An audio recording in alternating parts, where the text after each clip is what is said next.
مرکز مطبوعات ریاست وزارت کارهای داخلی ولایت سوخت روز 17 اکتبر سال 2023 با نشر یک گزارش ویدیویی از بازداشت یک راننده برای حمله به کارمند بازرسی دولتی اتومبیلی در ناحیه مشچا خبر داد.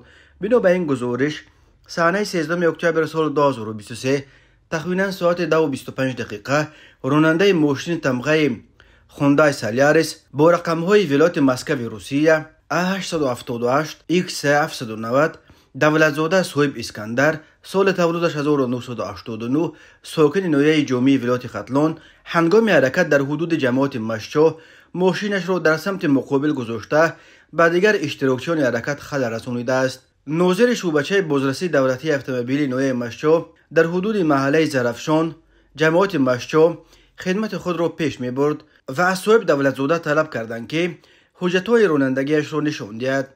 در نوار نشر شده لحظه‌های از بحث دولتزاده و ناظر بدیه نیز دیده می شود. میلیسیا می گوید دولتزاده از نشان دادن حجت‌های رانندگیش سرکشی کرده ماشینش را به حرکت درآورده است و کوشش کرده است که فرار کند. در این اثنا او به سرژانت میلیسیا حمدزاده فراخجان محمدی که در راه حرکت ماشین ایستاده بود ضربات‌های جسمانی رسانده بعد از این از جای حادثه فرار کرده است. در نتیجه ناظر بدیه ضربات جسمانی برداشته با کمک راهگذران به بیمارخانه برده شده است. صاحب دولتزاده در گزارش حادثه را چنین نقل کرد: گفت اونجا تابوت ندادم، همین طرف خپید های کردم که نمیدونم چند های کردم رفتم دیگه ترسیدم دیگه ندونستم چیکار کنم. تمام اینم قکو ما کیدوی کردم شایمونو مقصد ما میگم همین رانندگو که من دون کردم بیسته نگریزه اینو من گریختم شایمون شدم. بعد این راننده ماشینش را در حدود جماعت زر حلال پرتافته غیب زده است ولی به کارمندان میلیسیا میسر شد که او را دستگیر کنند.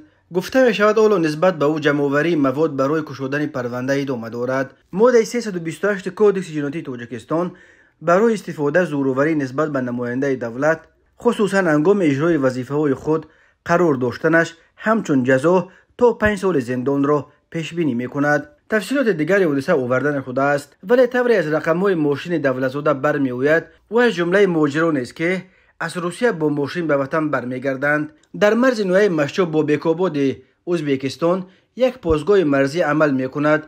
کار افتادگان به خصوص آنهایی که با ماشین از خارج به تاجیکستان می‌آیند از رفتار کارمندان بدیه در تاجیکستان زیاد شکایت می‌کنند و می‌گویند که آنها برانندگان به خصوص برانندگانی که رقم‌های خارجی یا ترانزیتی دارند با چشم طمع نگاه کرده از آنها پول طلب می‌کنند. ویدیوی حمله به کارمند بدیه در نزد جمعه بازار ناحیه مشچا چند روز باز از پرتماشابین‌ترین ویدیوها در سگمنت تاجیکی شبکه‌های اجتماعی بوده بحث‌های زیادی را به پا کرده است. اما نظرها به این ماجرا در بین مردم یکسان نیست. برخی حمله به کارمند مقامات را محکوم می‌کنند و می‌گویند در این صورت نباید به نماینده دولت سر به سر شد و از اجرای امرش سرکشی کنند. ولی گروه دیگر بر اینند که کارمندان مقامات به خصوص بدیه که با پولکنی‌های خود نام برآوردند باید خودشان نیز کمی انصاف کنند و بالای مردم ظلم نکنند.